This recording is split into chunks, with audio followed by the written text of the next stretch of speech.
Here's a little tip: if you're having difficulty getting the film into your spiral tank, cut it at a slight angle and round the corners. Makes it much easier.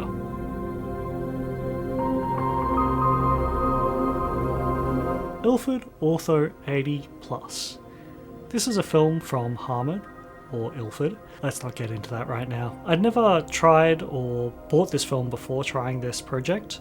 I think the ortho description is a big part of that reason why, but I'd also never heard of this film until 2019 when they started making it in 135 and 120 format. It's not surprising because it was apparently available in sheet before then, but I didn't have a large format camera until 2020 anyhow, so the chances of me discovering it were pretty low, and in Australia I'm not sure it was widely available anyhow. So let's back up for a second. What is ortho, or orthochromatic film? The short answer is that this film isn't very sensitive to red. It is sensitive to blue and green. So if you're used to putting on a red filter to enhance the skies in your photos, you can't do that with this because it's just not sensitive to that spectrum of light. This fact freaked me out a bit, and getting started on this project, I kinda stammered around for a little bit, and then I thought about it in another way. Let's not worry about the fact that it's orthochromatic, and let's focus on the fact that this is a high resolution film. It's not the highest resolution, but it's pretty good.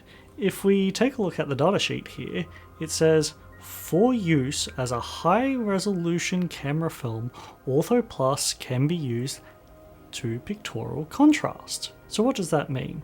Well, this is more of a duplicating film that they decided to chuck into a canister and let you run around and use it in your camera. So with that super quick introduction, let's just start shooting and talk about it a little bit more as we go through. So I decided to load this film into my Contax S2.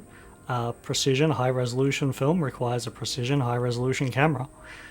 And we're setting our film to 80 ISO, which is what's recommended by Ilford Harman. And immediately I started to notice that the 1/3 of a stop between 80 and 100 was messing up all of the calculations in my head.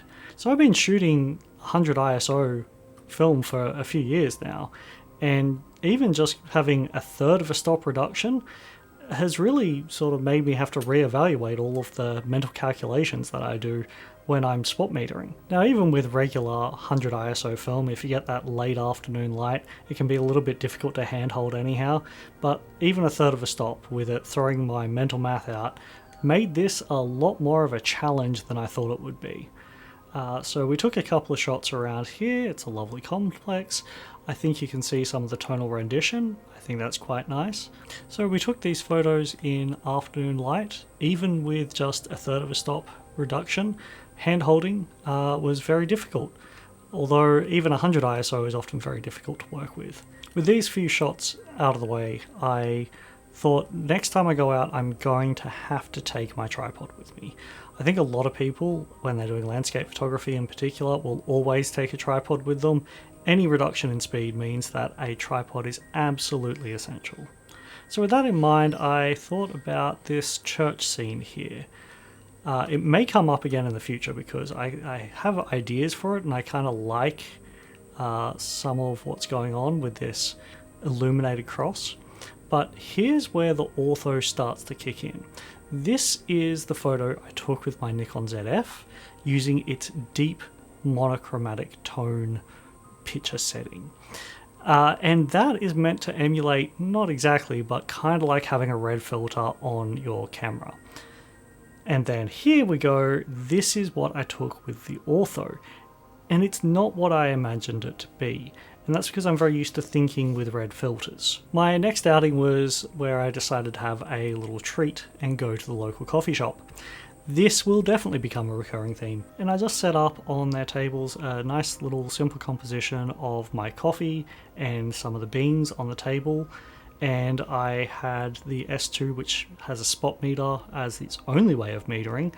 And I used the table as a middle grey. And one of the things that has absolutely astounded me about this film is that it can recover those shadows amazingly well. This is a pretty high contrast scene, and I am getting a lot of detail out of it. I'm really happy with that. If we take a look at the film leader, which I showed at the intro, I actually think it might be ever so slightly underdeveloped. I did it for 8 minutes with the rotary processor. I might go for ever so slightly longer if I were to try this film again, but the amount of range and recoverability is just not what I expected. This has blown me out of the water. This is much better than anticipated. Conversely, we'll take a look at the next shot, which is a very famous roadside attraction. It's the Big Prawn in Ballina, New South Wales. And this is an overcast day, the lighting was incredibly flat, and you can see that the contrast has absolutely died. It is just completely washed out. So I feel like this film really does need you to match the contrast to the scene. If we very quickly go back to the coffee shop photos, we got some beautiful high contrast, loving that tonality, and then we go over to the prawn and it's very muted. I think if we developed for each type of scene and we up the contrast, we'll probably get a lot more out of this film. But as it is, it's pretty good at being able to have a lot of recoverability and work in most general situations. Like I said, I am really surprised. Once I gave up on worrying about this being a orthochromatic film and worried a lot more about it being a high resolution film, and I got back into doing the kinds of shots I normally do. Here's a little bit of studio, here's some abandoned buildings. It's great. I love it. The rendering of this film is wonderful. I could see myself using this as a everyday film. I absolutely would load this in basically everything I have. I think in large format, on sheet film in particular, and matching the contrast and developing to the scene, it will be absolutely stunning. I think also medium format could be really good with this film as well. Even though I've had such a wonderful time with this film, there's one little detail that stops me from calling off this whole project of trying out films and just buying a bulk roll and enjoying that for the next 3 years. And that is, you can't buy a bulk roll of this film. What are you doing, Ilford? Is it that much more expensive or difficult? I mean, I guess we probably don't buy enough bulk rolls, but I want this on a bulk roll. It's great. Let me have a bulk roll, please. So a couple of wrapping up notes here. It deals with highlights well. It has enormous shadow recoverability. It has a fantastic anti-halation layer. I know a lot of people are loving halos at the moment. It's just not the thing for me. I think particularly for landscape, it's a stunning film.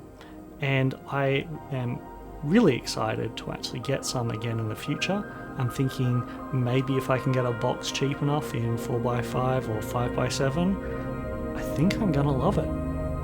But that's it for now. Let's find out what film I am going to use next time. So we had Ortho 80. Let's find out what it is next time.